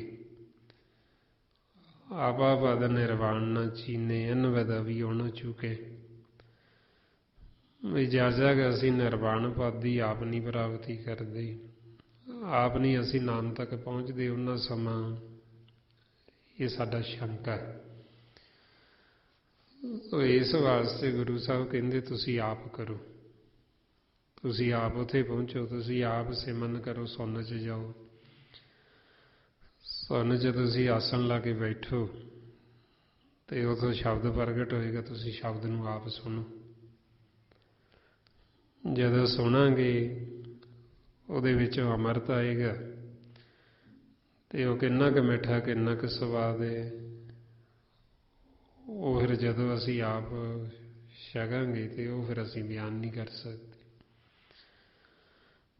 ਤੇ ਜੇ ਕੋਈ ਪੁੱਛੇਗਾ ਤੇ ਆਪਾਂ ਵੀ ਇਹ ਕਹਾਂਗੇ ਵੀ ਤੁਸੀਂ ਆਪ ਜਾਓ, ਤੁਸੀਂ ਆਪ ਕਰੋ ਤੇ ਆਪ ਦੇਖੋ, ਆਪ ਆਨੰਦ ਨੂੰ ਮਾਣੋ, ਕਿਉਂਕਿ ਅਨੁਭਵੀ ਗਿਆਨ, ਅਨੁਭਵੀ ਆਨੰਦ ਹੈ। ਵੀ ਜਿਹੜੇ ਉਸ ਅਵਸਥਾ 'ਚ ਗਏ ਉਹਨਾਂ ਨੇ ਇਹ ਸੁੱਖ, ਉਹਨਾਂ ਨੇ ਆਨੰਦ ਮਾਣਿਆ, ਤੇ ਦੂਸਰੇ ਜਿਹੜੇ ਜੀਵਾਂ ਨੇ ਅਭਿਆਸ ਕੀਤਾ ਨਹੀਂ, ਉਹ ਤਰਕੀ ਕਰਦੇ ਰਹੇ ਵੀ ਇਹ ਕਿਵੇਂ ਹੋ ਸਕਦਾ, ਇਹਦਾ ਗੱਲ ਮੰਨਣ 'ਚ ਹੀ ਨਹੀਂ ਆਉਂਦੀ, ਇੱਦਾਂ ਦਾ ਹੋ ਹੀ ਨਹੀਂ ਸਕਦਾ। ਜਿਵੇਂ ਹੁਣ ਭਗਤਾਂ ਨੇ ਆਖਿਆ ਵੀ ਸਾਡਾ ਤਾਂ ਮਨ ਮੰਨ ਗਿਆ, ਪਰ ਜਿਹੜੇ ਕਈ ਜੀਵ ਲੋਕ ਹੁਣ ਉਹਨਾਂ ਦਾ ਮਨ ਨਹੀਂ ਪਤੀਜਦਾ, ਉਹ ਨਹੀਂ ਮੰਨਦੇ। ਹੁਣ ਉਹ ਕਹਿੰਦੇ ਵੀ ਜੇ ਮੰਨਣਾ ਤੇ ਤੁਸੀਂ ਆਪ ਸਿਮਰਨ ਕਰੋ, ਤੇ ਸਿਮਰਨ ਉਹ ਕਰਦੇ ਨਹੀਂ, ਸਤ ਸੰਗਤ ਉਹ ਕਰਦੇ ਨਹੀਂ। ਤੇ ਜਦ ਤੱਕ ਜੀਵ ਸਿਮਰਨ ਨਹੀਂ ਕਰਦਾ, ਸਤ ਸੰਗਤ ਨਹੀਂ ਕਰਦਾ, ਉਹਦਾ ਮਨ ਮੰਨੇਗਾ ਨਹੀਂ। ਸੋ ਇਸ ਕਰਕੇ ਉਹ ਕਹਿੰਦੇ ਫਿਰ ਵੀ ਜੇ ਨਹੀਂ ਮੰਨਦੇ ਤੇ ਫਿਰ ਨਾ ਮੰਨਣ ਵੀ ਐਸੇ ਲੋਕਾਂ ਦਾ ਕੀ ਕੀਤਾ ਜਾਵੇ। ਫਰਮਾਉਂਦੇ, ਜਬ ਜਾਣਿਆ ਤਉ ਮਨ ਮਾਨਿਆ, ਮਨ ਮਾਨੇ ਲੋਕ ਨਾ ਭਤੀਜੇ, ਨਾ ਭਤੀਜੇ ਤਉ ਕਿਆ ਕੀਜੇ। ਵੀ ਸਾਡਾ ਤਾਂ ਮਨ ਮੰਨ ਗਿਆ, ਪਰ ਹੁਣ ਜੇ ਉਹ ਨਹੀਂ ਮੰਨਦੇ ਤੇ ਨਹੀਂ ਮੰਨਦੇ ਤਾਂ ਨਾ ਮੰਨੋ। ਜੇ ਕੋਈ ਮੰਨ ਜੇਗਾ ਤੇ ਉਹ ਸੌਖਾ ਰਹੇਗਾ, ਨਹੀਂ ਮੰਨੇਗਾ ਤੇ ਉਹਨੇ ਦੁਖੀ ਰਹਿਣਾ ਹੀ ਰਹਿਣਾ। ਸੋ ਇਸ ਵਾਸਤੇ ਫਿਰ ਤਾਂ ਆਪਾਂ ਨੂੰ ਗੁਰਬਾਣੀ ਗੁਰੂ ਸਮਝਾਉਂਦੇ ਵੀ ਇਹ ਖੋਜ ਹੈ ਸਾਡੀ ਇਸ ਕਾਇਆ ਦੀ ਅੰਦਰ ਦੀ। ਜੇ ਅਸੀਂ ਆਪ ਖੋਜਾਂਗੇ, ਆਪ ਅਸੀਂ ਸਹਿਜ ਵਿੱਚ ਜਾਵਾਂਗੇ ਤੇ ਫਿਰ ਸਾਡਾ ਮਨ ਮੰਨੇਗਾ। ਜੇ ਹੁਣ ਅਸੀਂ ਆਪ ਨਹੀਂ ਸਹਿਜ 'ਚ ਜਾਂਦੇ, ਅਸੀਂ ਗਹਿਰਾਈ 'ਚ ਇੰਨਾ ਉਤਰਦੇ ਨਹੀਂ, ਤੇ ਸਾਡਾ ਮਨ ਮੰਨਦਾ ਨਹੀਂ, ਸ਼ੰਕਾ ਰੱਖਦਾ। ਸੋ ਇਸੇ ਕਰਕੇ ਫਿਰ ਇਹ ਸ਼ੰਕਾ ਨੂੰ ਨਿਵਰਤ ਕਰਨ ਵਾਸਤੇ ਆਪਾਂ ਵਾਰ-ਵਾਰ ਇਹ ਸੰਗਤ ਕਰਦੇ ਹਾਂ ਵੀ ਤਾਂ ਕਿ ਸਾਡਾ ਮਨ ਉਹ ਅਵਸਥਾ 'ਚ ਚਲਾ ਜਾਵੇ ਮੰਨਣ ਦੀ, ਤਾਂ ਕਿ ਮੰਨ ਜਾਵੇ। ਸੋ ਇਸ ਵਾਸਤੇ ਫਿਰ ਭਰਮ ਵੀ ਉਸੇ ਮਨ ਦਾ ਹੀ ਖਤਮ ਹੁੰਦਾ ਜਿਹਨੂੰ ਸਤ ਸੰਗਤ ਦੇ ਵਿੱਚ ਵਿਸ਼ਵਾਸ ਹੁੰਦਾ, ਭਰੋਸਾ ਹੁੰਦਾ। ਮਹਾਰਾਜ ਕਹਿੰਦੇ ਭਰਮ ਕੀ ਜਾਲੀ ਤਾਂ ਕੀ ਕਾਟੀ ਜਾ ਕੋ ਸਾਧ ਸੰਗਤ ਵਿਸ਼ਵਾਸਾ। ਵੀ ਜਿਨ੍ਹਾਂ ਨੂੰ ਤਾਂ ਵਿਸ਼ਵਾਸ ਹੈ ਬਚਨਾਂ ਦੇ, ਉਹਨਾਂ ਦਾ ਤਾਂ ਭਰਮ ਖਤਮ ਹੋ ਜਾਂਦਾ। ਜੇ ਸਾਨੂੰ ਭਰੋਸਾ ਹੀ ਨਹੀਂ ਆਇਆ, ਵਿਸ਼ਵਾਸ ਹੀ ਨਹੀਂ ਆਇਆ, ਤੇ ਫਿਰ ਭਰਮ ਖਤਮ ਨਹੀਂ ਹੁੰਦਾ। ਸੋ ਇਸੇ ਕਰਕੇ ਹੁਣ ਜੇ ਤਾਂ ਸਾਨੂੰ ਵਿਸ਼ਵਾਸ ਹੈ ਸਤਿਗੁਰਾਂ ਦੇ ਬਚਨਾਂ 'ਤੇ, ਫਿਰ ਤਾਂ ਸਾਡਾ ਕੋਈ ਭਰਮ ਰਹਿੰਦਾ ਹੀ ਨਹੀਂ। ਤੇ ਭਰਮ ਉਦੋਂ ਹੀ ਆ ਜਦੋਂ ਸਾਨੂੰ ਭਰੋਸਾ ਨਹੀਂ, ਜਦੋਂ ਸਾਨੂੰ ਵਿਸ਼ਵਾਸ ਨਹੀਂ। ਜਿਵੇਂ ਹੁਣ ਗੁਰੂ ਸਾਹਿਬ ਸਾਨੂੰ ਕਹਿੰਦੇ ਵੀ ਜੇ ਸਾਡੇ ਮਨ 'ਚ ਕਲੇਸ਼ ਹੈ ਤੇ ਸਿਮਰਨ ਕਰੋ, ਇਹ ਕਲੇਸ਼ ਖਤਮ ਹੋ ਜਾਏਗਾ। ਜੇ ਤਾਂ ਸਾਨੂੰ ਵਿਸ਼ਵਾਸ ਭਰੋਸਾ ਹੈ, ਅਸੀਂ ਸਿਮਰਨ ਕਰਾਂਗੇ ਤੇ ਸਾਡਾ ਕਲੇਸ਼ ਖਤਮ ਹੋ ਜਾਣ। ਜਿਹਨੂੰ ਭਰੋਸਾ ਹੀ ਨਹੀਂ ਤੇ ਉਹ ਕਹਿੰਦੇ ਵਾਹਿਗੁਰੂ ਵਾਹਿਗੁਰੂ ਕਰਨਾ ਕੀ ਹੁਣ, ਮਤਲਬ ਭਰੋਸਾ ਨਹੀਂ ਇਹਦੇ ਤੇ, ਗੁਰੂ ਤੇ, ਗੁਰੂਆਂ ਦੇ ਬਚਨਾਂ ਤੇ। ਪ੍ਰਤੀਤ ਨਹੀਂ ਹੈ, ਜਿਹਨੂੰ ਪ੍ਰਤੀਤ ਨਹੀਂ, ਭਰੋਸਾ ਨਹੀਂ, ਤੇ ਉਹਦਾ ਤਾਂ ਭਰਮ ਫਿਰ ਖਤਮ ਹੀ ਕੀ ਹੋਣਾ। ਇਸ ਵਾਸਤੇ ਵੀ ਸਾਨੂੰ ਕਹਿੰਦੇ ਵੀ ਸਿਮਰਨ ਵੀ ਕਰਨਾ ਅਸੀਂ ਪੂਰੇ ਵਿਸ਼ਵਾਸ ਦੇ ਨਾਲ। ਜਪੀਏ ਸਾਸ ਗਿਰਾਸ ਪੂਰਨ ਵਿਸ਼ਵਾਸ, ਪੂਰੇ ਵਿਸ਼ਵਾਸ ਦੇ ਨਾਲ ਕਰਾਂਗੇ ਤੇ ਸਾਡਾ ਭਰਮ ਖਤਮ ਹੋਏਗਾ ਹੀ ਹੋਏਗਾ। ਤਾਈਆਂ ਸਾਨੂੰ ਸਮਝਾਉਂਦੇ ਸਿਮਰੋ ਸਿਮਰ ਸਿਮਰ ਸੁਖ ਪਾਵੋ, ਕਲ ਕਲੇਸ਼ ਤਨ ਮਾਹੀ ਮਿਟਾਵੋ। ਵੀ ਜਦੋਂ ਸਿਮਰਨ ਕਰਾਂਗੇ ਕਲਾ ਕਲੇਸ਼ ਮਿਟੇਗਾ ਹੀ ਮਿਟੇਗਾ। ਤੇ ਜਿਹਨੂੰ ਭਰੋਸਾ ਆ ਗਿਆ ਉਹਨੇ ਸਿਮਰਨ ਕਰਨ ਲੱਗ ਜਾਣਾ, ਉਹਦਾ ਕਲੇਸ਼ ਖਤਮ ਹੋ ਜਾਣਾ। ਤੇ ਜਿਹਨੂੰ ਭਰੋਸਾ ਨਹੀਂ ਆਇਆ ਤੇ ਉਹਨੇ ਕਹਿਣਾ ਵੀ ਇਹ ਵਾਹਿਗੁਰੂ ਵਾਹਿਗੁਰੂ ਕਰਨਾ ਕੀ ਹੁਣ। ਉਹਨੇ ਆਪ ਤਾਂ ਕਰਨਾ ਨਹੀਂ, ਤੇ ਜਿਹੜੇ ਕਰਦੇ ਉਹਨੇ ਉਹਨਾਂ ਨੂੰ ਵੀ ਰੋਕਣ ਵਿੱਚ ਰੁਕਾਵਟ ਪਾਉਣੀ ਵੀ ਇਹਦਾ ਕਰਨ ਨਾਲ ਕੁਛ ਨਹੀਂ ਹੁੰਦਾ, ਕਿਉਂਕਿ ਉਹਨੂੰ ਪ੍ਰਤੀਤ ਨਹੀਂ ਹੈ, ਉਹਨੂੰ ਭਰੋਸਾ ਨਹੀਂ ਹੈ। ਸੋ ਇਸੇ ਫਿਰ ਜੀਵ ਨੇ ਜਿਹੜੇ, ਉਹਨਾਂ ਨੂੰ ਕਹਿੰਦੇ ਵੀ ਭਗਤੀ ਤੋਂ ਮਾਲਕ ਨੇ ਉਹਨਾਂ ਨੂੰ ਵਾਂਝੇ ਰੱਖੇ ਹੋਏ, ਵੀ ਸਿਮਰਨ ਤੋਂ ਵਾਂਝੇ, ਸਤਸੰਗ ਤੋਂ ਵਾਂਝੇ ਨੇ। ਤੇ ਉਹਨਾਂ ਜੀਵਾਂ ਨੂੰ ਕੀ ਆਖੀਏ ਵੀ ਉਹਨਾਂ ਤੋਂ ਤਾਂ ਮਹਾਰਾਜ ਕਹਿੰਦੇ ਵੀ ਸਦਾ ਪਾਸੇ ਉਹਨਾਂ ਤੋਂ ਡਰ ਕੇ ਹੀ ਰਹੀਏ, ਕਿਉਂਕਿ ਉਹਨਾਂ ਦਾ ਪਤਾ ਹੀ ਨਹੀਂ ਵੀ ਉਹਨਾਂ ਨੇ ਬੋਲਣਾ ਕੀ। ਮਹਾਰਾਜ ਫਰਮਾਉਂਦੇ ਕਬੀਰ ਐਸੇ ਲੋਗਨ ਸਿਉ ਕਿਆ ਕਹੀਏ, ਜੋ ਪ੍ਰਭ ਕੀਏ ਭਗਤ ਬਾਹਜ, ਤੈਨ ਤੇ ਸਦਾ ਡਰਾਨੇ ਰਹੀਏ। ਭਗਤੀ ਤੋਂ ਤਾਂ ਵਾਂਝੇ ਨੇ, ਉਹਨਾਂ ਨੂੰ ਕੀ ਆਖੀਏ ਤੇ ਕੀ ਉਹਨਾਂ ਨੂੰ ਸਮਝਾਈਏ, ਉਹਨਾਂ ਤੋਂ ਤਾਂ ਪਾਸੇ, ਕਿਉਂਕਿ ਉਹਨਾਂ ਨੇ ਸਮਝਣਾ ਨਹੀਂ। ਉਹਨਾਂ ਨੇ ਤਾਂ ਆਪ ਸਿਮਰਨ ਕਰਨਾ ਨਹੀਂ, ਉਹਨਾਂ ਨੇ ਤਾਂ ਆਪਾਂ ਨੂੰ ਵੀ ਕਹਿਣਾ ਤੁਸੀਂ ਵੀ ਨਾ ਕਰੋ। ਉਹਨਾਂ ਨੇ ਆਪ ਨਹੀਂ ਸੰਗਤ ਕਰਨੀ ਤੇ ਉਹਨਾਂ ਨੇ ਆਪਾਂ ਨੂੰ ਵੀ ਰੋਕਣਾ ਵੀ ਤੁਸੀਂ ਵੀ ਕਾਹਤੋਂ ਕਰਦੇ ਹੋ, ਨਾ ਜਾਓ। ਸੋ ਇਸ ਵਾਸਤੇ ਫਿਰ ਉਹਨਾਂ ਦਾ ਭਰਮ ਨਹੀਂ ਖਤਮ ਹੁੰਦਾ, ਉਹਨਾਂ ਦਾ ਦੁੱਖ ਹੈ ਜਿਹੜਾ ਉਹ ਦੁੱਖ ਘਟਦਾ ਨਹੀਂ, ਕਿਉਂਕਿ ਉਹਨਾਂ ਨੇ ਸੁੱਖਾਂ ਵਾਲਾ ਰਾਹ ਹੀ ਨਹੀਂ ਚੁਣਿਆ, ਉਹਨਾਂ ਨੇ ਰਾਹ ਹੀ ਦੁੱਖਾਂ ਵਾਲਾ ਫੜਿਆ ਹੋਇਆ, ਭਾਵ ਦਾ ਰਾਹ।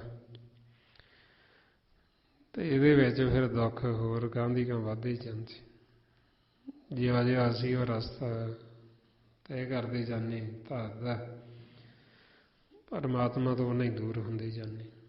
ਜਿੰਨਾ ਉਹ ਰਾਹ 'ਤੇ ਚੱਲੀ ਜਾਵਾਂਗੇ ਉਨਾ ਹੀ ਮਾਲਕ ਤੋਂ ਦੂਰ ਹੁੰਦੇ ਜਾਵਾਂਗੇ। ਸੋ ਜਿਹੜਾ ਸੰਤ ਮਾਰਗ ਹੈ, ਜੇ ਅਸੀਂ ਇਹਦੇ 'ਤੇ ਚੱਲਾਂਗੇ ਫਿਰ ਉਨਾ ਹੀ ਅਸੀਂ ਪਰਮਾਤਮਾ ਦੇ ਨੇੜੇ ਹੁੰਦੇ ਜਾਂਦੇ।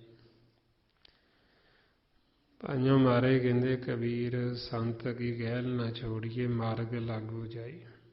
ਵੀ ਸੰਤਾਂ ਦਾ ਸੰਗ ਨਾ ਛੱਡੀਏ, ਵੀ ਮਾਰਗ ਨੇੜੇ ਹੁੰਦਾ ਜਾਂਦਾ, ਮਾਲਕ ਦੇ ਨੇੜੇ ਹੁੰਦੇ ਜਾਂਦੇ। ਤੇ ਜਿਹੜਾ ਧਾਰ ਦਾ ਰਾਹ ਉਹ ਸਾਨੂੰ ਮਾਲਕ ਤੋਂ ਦੂਰ ਲਈ ਜਾਂਦਾ। ਇਸੇ ਨੂੰ ਹੀ ਫਿਰ ਮਹਾਰਾਜ ਕਹਿੰਦੇ, ਕਰਮੀ ਆਪੋ ਆਪਣੀ, ਕੀ ਨੇੜੇ ਕੀ ਦੂਰ। ਵੀ ਇੱਕ ਤਾਂ ਕਰਮ ਧਾਤ ਦੇ ਰਸਤੇ 'ਤੇ ਚੱਲਦੇ ਹੋਏ ਜਿਹੜਾ ਸਾਨੂੰ ਮਾਲਕ ਤੋਂ ਦੂਰ ਲੈ ਜਾਂਦਾ, ਇੱਕ ਕਰਮ ਸੰਤ ਮਾਰਗ 'ਤੇ ਚੱਲਦੇ ਹੋਏ ਅਸੀਂ ਕਰਦੇ, ਉਹ ਸਾਨੂੰ ਪਰਮਾਤਮਾ ਦੇ ਨੇੜੇ ਲੈ ਜਾਂਦਾ। ਕਰਮ ਚਾਹੇ ਇੱਕੋ ਹੀ ਹੈ, ਧਾਤ ਦੇ ਰਸਤੇ 'ਤੇ ਚੱਲਦੇ ਕੀਤਾ ਹੋਇਆ ਆਪਦੀ ਮੱਤ ਦੁਆਰਾ ਮਾਲਕ ਤੋਂ ਦੂਰ ਲੈ ਜਾਏਗਾ, ਤੇ ਸੰਤ ਮਾਰਗ 'ਤੇ ਚੱਲਦੇ ਹੋਏ ਉਹੀਓ ਸਾਨੂੰ ਮਾਲਕ ਦੇ ਨੇੜੇ ਲੈ ਆਉਂਦਾ। ਇਸ ਵਾਸਤੇ ਫਿਰ ਇੱਥੇ ਸਾਡੇ ਮਨ ਦੀ ਭਾਵਨਾ ਦੇ ਵਿੱਚ ਫਰਕ ਪੈ ਜਾਂਦਾ, ਅੰਤਰ ਆ ਜਾਂਦਾ। ਜਿਵੇਂ ਇੱਕ ਜੀਵ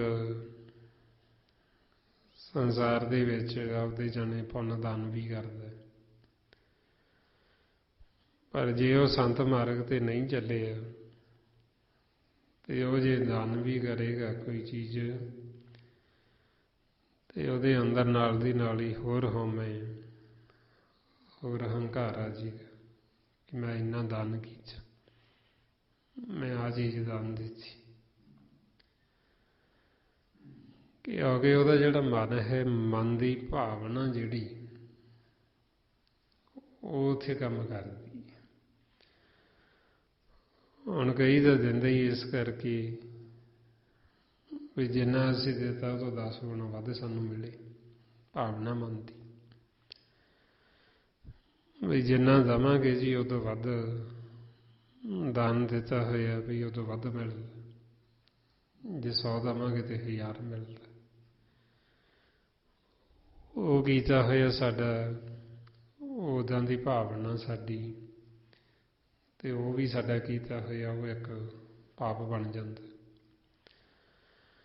ਤੇ ਉਹੀਓ ਸੰਤ ਮਾਰਗ 'ਤੇ ਚੱਲਦੇ ਹੋਏ ਅਸੀਂ ਉਹੀਓ ਕਰਮ ਇੱਦਾਂ ਕੀਤਾ, ਤੇ ਉਹ ਸਾਡੇ ਵਾਸਤੇ ਉਹ ਗਿਆਨ ਦਾ ਕਾਰਨ ਬਣ ਜਾਂਦਾ, ਤੇ ਸਾਡਾ ਮਨ ਉਨਾ ਹੀ ਸਹਿਜ ਦੇ ਵਿੱਚ ਆ ਜਾਂਦਾ।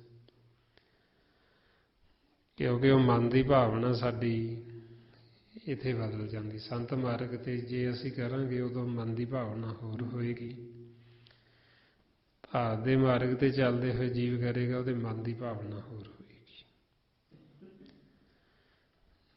ਸੋ ਇਸ ਵਾਸਤੇ ਫਿਰ ਤਾਂਹੀਓ ਜਦੋਂ ਸਾਡੇ ਮਨ ਦੀ ਭਾਵਨਾ 'ਚ ਅੰਤਰ ਹੁੰਦਾ ਹੈ, ਉਹ ਤਾਂ ਕਰਕੇ ਫਿਰ ਸਾਡੇ ਮਨ ਦੇ ਉੱਤੇ ਉਹ ਮੈਲ ਲੱਗਦੀ ਹੈ। ਵੀ ਜਦੋਂ ਆਪਣੀ ਭਾਸ਼ਾ 'ਚ ਮੈਂ ਕਹਿ ਦਈਏ ਵੀ ਇਹਦੀ ਨੀਤ ਸਾਫ਼ ਨਹੀਂ ਹੈ,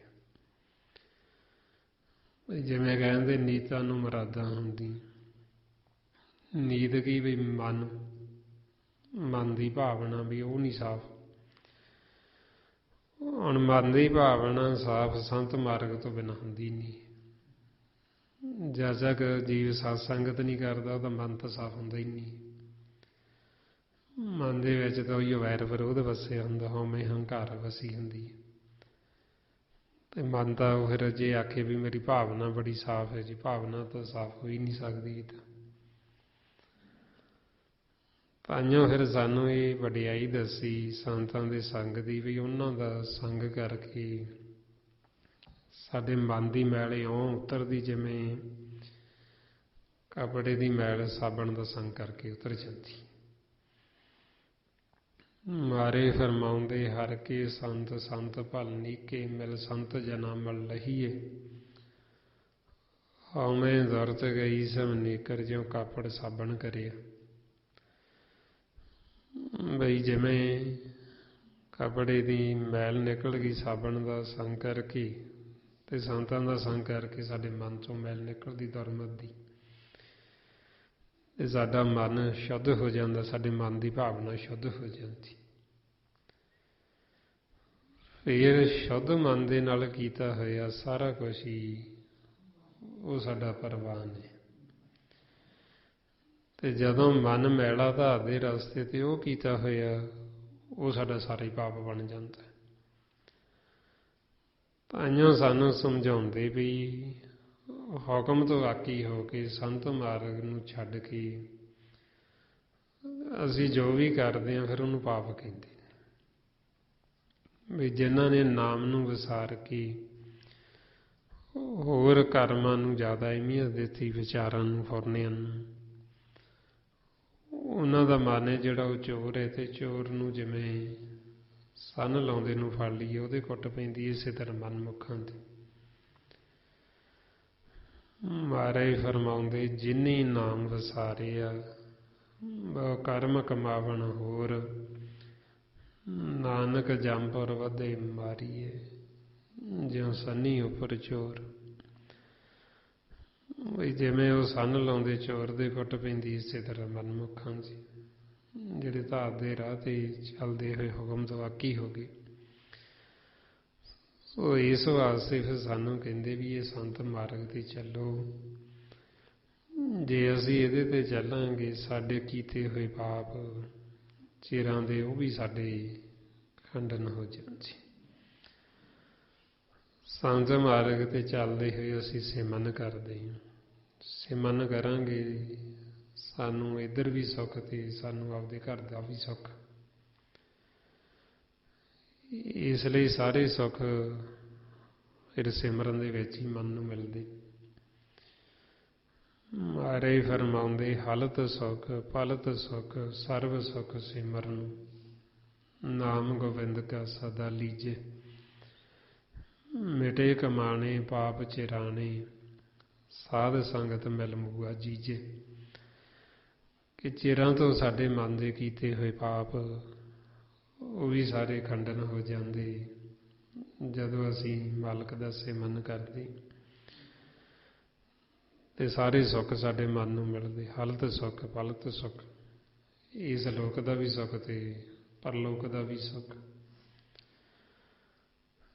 ਸੋ ਇਸ ਵਾਸਤੇ ਸਾਡੇ ਮਨ ਨੂੰ ਕਹਿੰਦੇ ਵੀ ਜੇ ਤੂੰ ਸੁੱਖ ਲੈਣਾ ਤੇ ਫਿਰ ਸਦਾ ਤੂੰ ਮਾਲਕ ਦਾ ਸਿਮਰਨ ਕਰ। ਹੋਰ ਸੰਸਾਰ ਦੀਆਂ ਇਸ ਲੋਕ ਦਾ ਸੁੱਖ ਤਾਂ ਕੀ।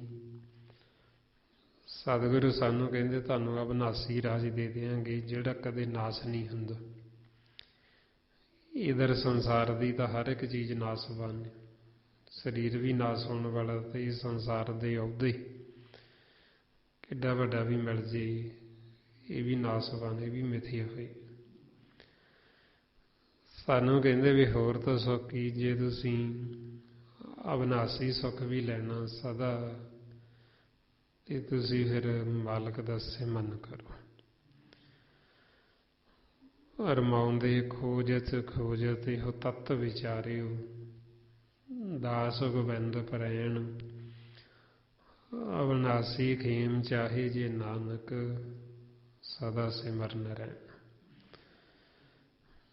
ਬਈ ਹੋਰ ਦਾ ਕੀ ਸੰਸਾਰ ਦੀਆਂ ਦੁਨਿਆਵੀ ਵਸਤੂਆਂ ਸਾਨੂੰ ਅਬਨਾਸੀ ਰਾਜ ਮਾਲਕ ਦੇ ਦਿੰਦਾ, ਜਿਹਦਾ ਕਦੇ ਨਾਸ ਨਹੀਂ ਹੁੰਦਾ, ਜਿਹੜਾ ਕਦੇ ਖਤਮ ਨਹੀਂ ਹੁੰਦਾ। ਤੇ ਉਹਦੇ ਵਾਸਤੇ ਕੀ ਕਰੋ, ਕਹਿੰਦੇ ਸਦਾ ਹੀ ਮਾਲਕ ਦਾ ਸਿਮਰਨ ਕਰੋ, ਤੇ ਫਿਰ ਸਾਨੂੰ ਇਹ ਰਾਜ ਦੀ ਵੀ ਪ੍ਰਾਪਤੀ ਹੋ ਜਾਏਗੀ। ਆਓ ਹੁਣ ਜੋ ਸਤਿਗੁਰੂ ਆਪਾਂ ਨੂੰ ਸਿਮਰਨ ਕਰਨ ਨੂੰ ਕਹਿ ਰਹੇ, ਆਪਾਂ ਇਹਨਾਂ ਦਾ ਵਚਨ ਮੰਨਦੇ ਹੋਈਏ ਅਭਿਆਸ ਕਰੀਏ ਤਾਂ ਕਿ ਆਪਣਾ ਮਨ ਜਿਹੜਾ ਹੀ ਸੁਖੀ ਹੋ ਜਾਵੇ। ਆਓ ਸਾਰੇ ਗੁਰਮੁਖ ਪਿਆਰੇ ਕਰੋ ਜੀ ਸ਼ੁਰੂ। ਵਾਹਿਗੁਰੂ ਵਾਹਿਗੁਰੂ ਵਾਹਿਗੁਰੂ ਵਾਹਿਗੁਰੂ ਵਾਹਿਗੁਰੂ ਵਾਹਿਗੁਰੂ ਵਾਹਿਗੁਰੂ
ਵਾਹਿਗੁਰੂ ਜੀ ਕਾ ਖਾਲਸਾ ਵਾਹਿਗੁਰੂ ਜੀ ਕੀ ਫਤਿਹ। ਇਸ ਤਰੀਕੇ ਨਾਲ ਗੁਰਮੁਖੋ ਜਦੋਂ ਇਹ ਆਪਾਂ ਸਿਮਰਨ ਕਰਦੇ ਹਾਂ, ਨਾਲ ਨਾਲ ਜੋ ਸਤਿਗੁਰੂ ਆਪਾਂ ਨੂੰ ਗਿਆਨ ਦਿੰਦੇ, ਉਪਦੇਸ਼ ਦਿੰਦੇ, ਆਪਾਂ ਇਹ ਪ੍ਰੇਮ ਦੇ ਮਾਰਗ ਤੇ ਚੱਲਦੇ, ਇਹਨੂੰ ਸੰਤ ਮਾਰਗ ਕਹਿੰਦੇ। ਸੰਤ ਮਾਰਗ ਤੇ ਫਿਰ ਚੱਲਦੇ ਹੋਏ ਆਪਾਂ ਸਿਮਰਨ ਕਰਦੇ ਹਾਂ, ਸਤ ਸੰਗਤ ਕਰਦੇ ਹਾਂ, ਗੁਰਬਾਣੀ ਗੁਰੂ ਦੇ ਦੱਸੇ ਹੋਏ ਮਾਰਗ ਦੇ ਉੱਤੇ ਚੱਲਦੇ ਹਾਂ, ਤੇ ਉਦੋਂ ਫਿਰ ਆਪਾਂ ਨੂੰ ਕਹਿੰਦੇ ਵੱਡੇ ਭਾਗਾਂ ਵਾਲੇ, ਵੀ ਇਹ ਸਾਂਝਾਂ ਦੇ ਮਾਰਗ ਦੇ ਉੱਤੇ ਚੱਲ ਰਹੇ।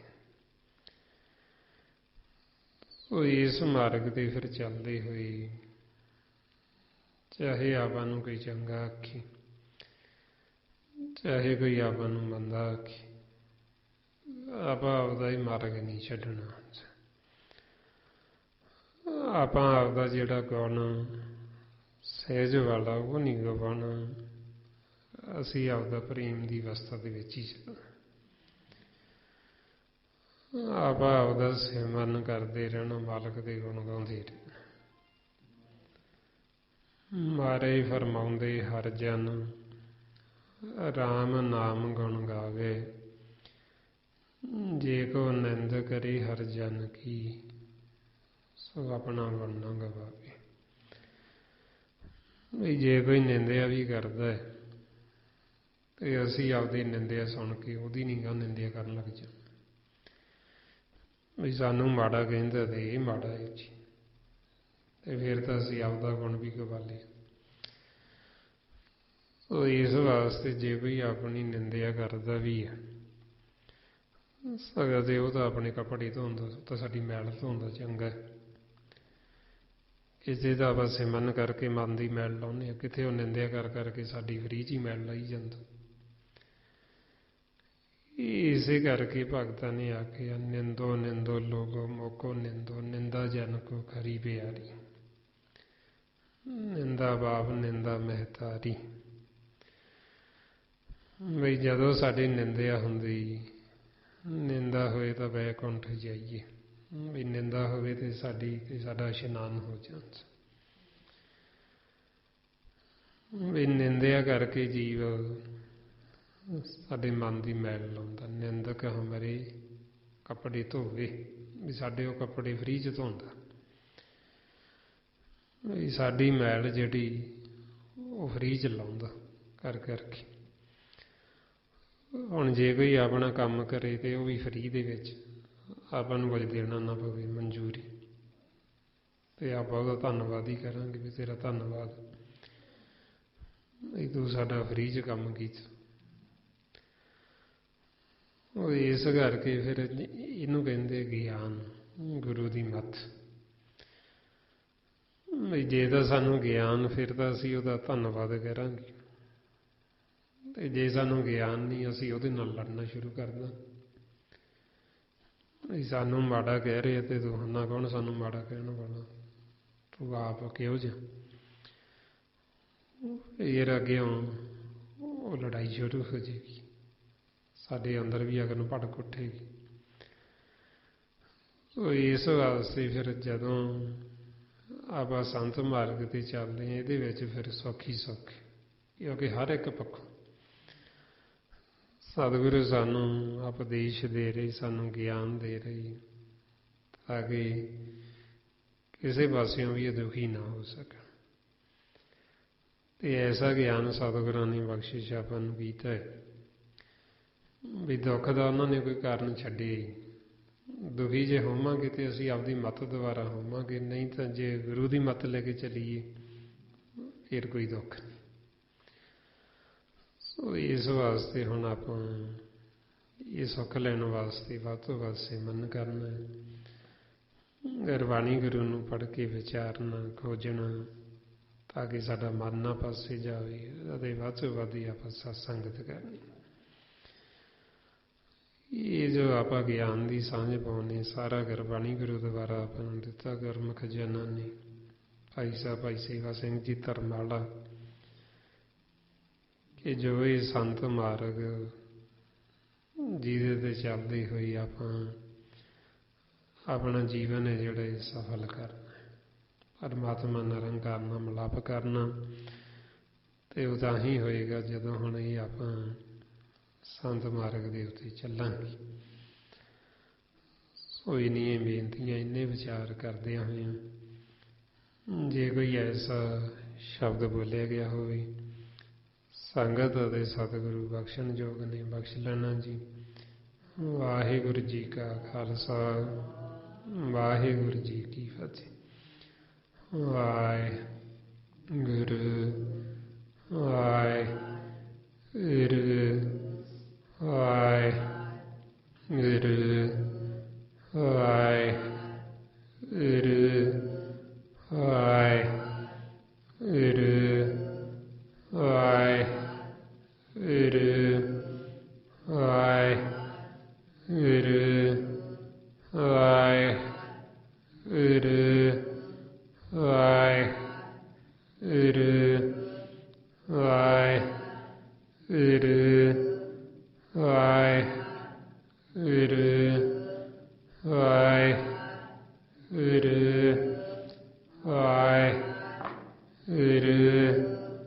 ਵਾਹਿਗੁਰੂ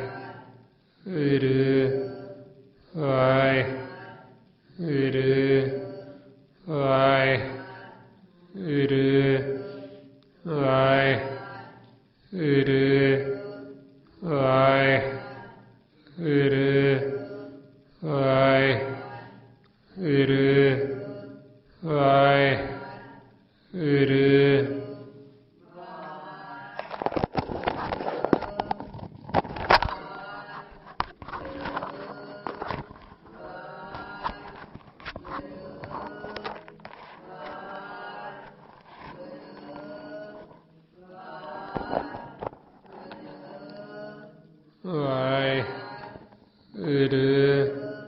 ਵਾਹਿਗੁਰੂ ਵਾਹਿਗੁਰੂ ਵਾਹਿਗੁਰੂ